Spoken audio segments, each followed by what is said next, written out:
A daily dose of practical wit and wisdom with a professional educator and trainer, Amazon best-selling author, United States Marine, television and radio host, Paul G. Markle. Each episode will focus on positive and productive ways to strengthen your mindset and help you improve your relationships, career goals, and overall well-being. Please welcome your host, Paul G. Markle.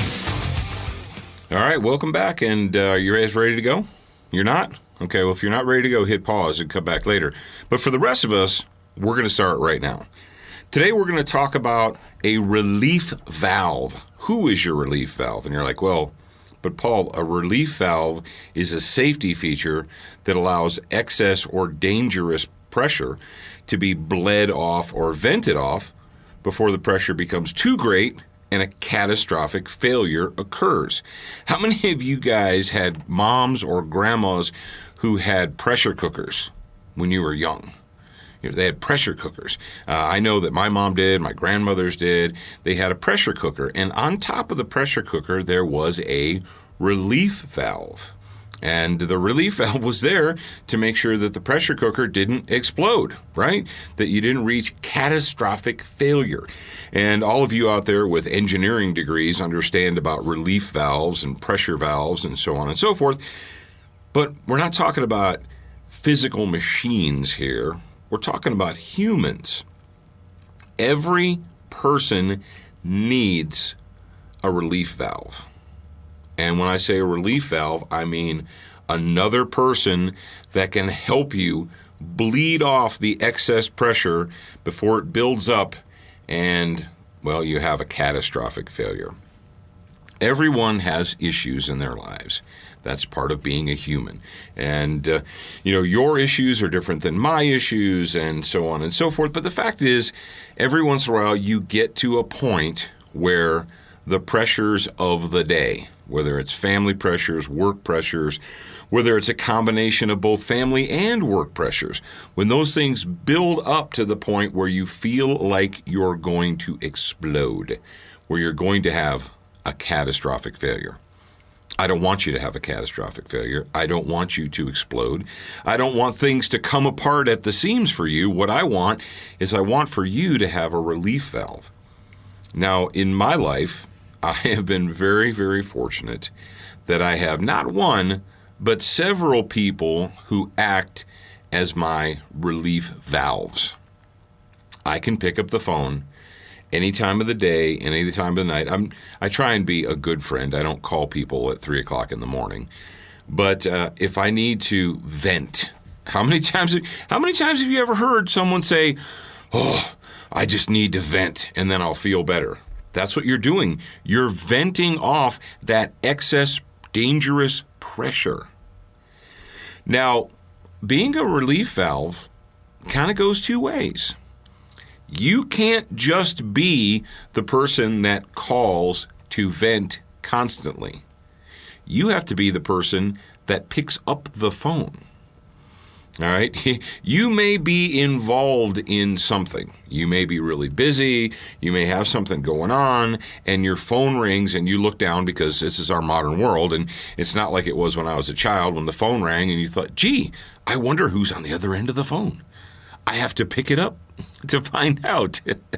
In our world today, you don't have to pick up the phone to find out who's calling, right? You look down at your phone. Now, I don't know about you guys, but for me personally, if my phone rings and it's a number that's not already pre-programmed into my phone, or it doesn't say who's calling, I don't answer it. Unless I'm expecting a call from a certain area code at a certain time, I let it go to voicemail. So how many of you are in a position where if the phone rings and you look down and you see it's that person, it's the person, obviously who's your relief valve. How many of you pick up the phone? You need to do it. Because being a relief valve is also being a friend. There are people that I have in my life, and I've had in my life for many years, who I could call and they pick up the phone and I'd say, "Hey, all right, I'm on the roof. I'm ready to jump. I need you to tell me why I shouldn't. And I'm being facetious. I've never actually been standing on a roof waiting to jump, but I felt emotionally like I was on the roof ready to jump. Like if I don't talk to somebody, I'm going to snap. I'm going to start punching walls or something. I need to talk to another person. Or how many times have you encountered people in your life, whether it's, through casual acquaintance or through work or what have you, and you think to yourself, everyone in the world cannot possibly be this stupid. Am I the only one in the world who still cares? Am I the only one in the world who still can see the truth? It gets frustrating, right? So you need to call someone and say, hey, you're not going to believe... Have you ever encountered a situation that was so ridiculous, so stupid, if you will, so moronic or imbecilic that you had to pick up the phone and call someone and say, dude, you're not going to believe what I just saw. You're not going to believe what someone just said to me. And they're like, give it to me, brother. Give it to me. And you tell them, they're like, because you know that they can appreciate that. I've been there. I've been that guy. And what I hope for you is I hope that you have a really solid relief valve, or more than one. Actually, it's a redundancy system, right? Because if you need a relief valve, you really need them to be there. And if they are, out of town, out of phone range, out of town, whatever. But if they're in a position where they can't answer your call and they can't talk to you, is there someone else that you can call? And I'm not talking really about a suicide hotline here. I'm talking about someone that can just help you get through all the toro caca bull feces that you encounter on a daily basis. But if you're going to have someone that is your relief valve, you need to be a good relief valve for them too. Sometimes being a friend is just being a good listener. I know. You're like, what?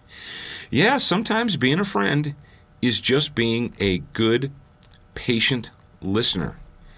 And you don't have to, and most of the time when someone calls you and needs you to be a relief valve, they don't really need you to solve the problem for them. They don't need you to come up with a fix for them. They just need you to let them, to be a relief valve. Let them vent so that you can be their relief valve. And if anybody is, and that's the thing about my people, the people who are my relief valves, I'm assuming that they're not listening to this show. I'm assuming that they're not out there tuning in every day because, well, they know me and they can talk to me on the phone. But for those of you who are my relief valves, who I've ever called and said, dude, you're not going to believe what I just saw. Listen up.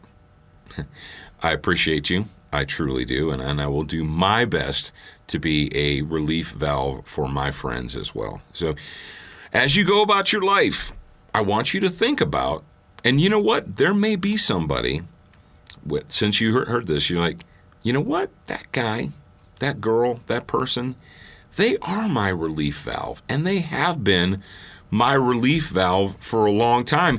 And maybe, honesty time, maybe you have been using your relief valve a lot. Maybe the relationship is going really far in one direction. Maybe you use them as a relief valve far more than they use you. That's fine. But what I would do is I would let them know, hey, send them a text right now, today. If there's somebody who has been there for you to just let you vent, send them a text and say, thank you for being my relief valve. And I bet you they'll appreciate it. All right, guys, look for a relief valve in your life. Don't allow that excess pressure, that dangerous pressure to build up and let you crack. I don't want you to have a catastrophic failure. I want you to be able to vent. And we need humans in our lives to interact with to do that. So whoever your relief valve happens to be, send them a text today. Say, hey, thanks for being my relief valve. I truly appreciate it. All right, guys, this episode of Morning Mindset is brought to you by Team Honey Badger, raising fearless kids in a cowardly world. Do I have to tell you that we live in a cowardly world today? No, I don't have to tell you that. But I want to help you out.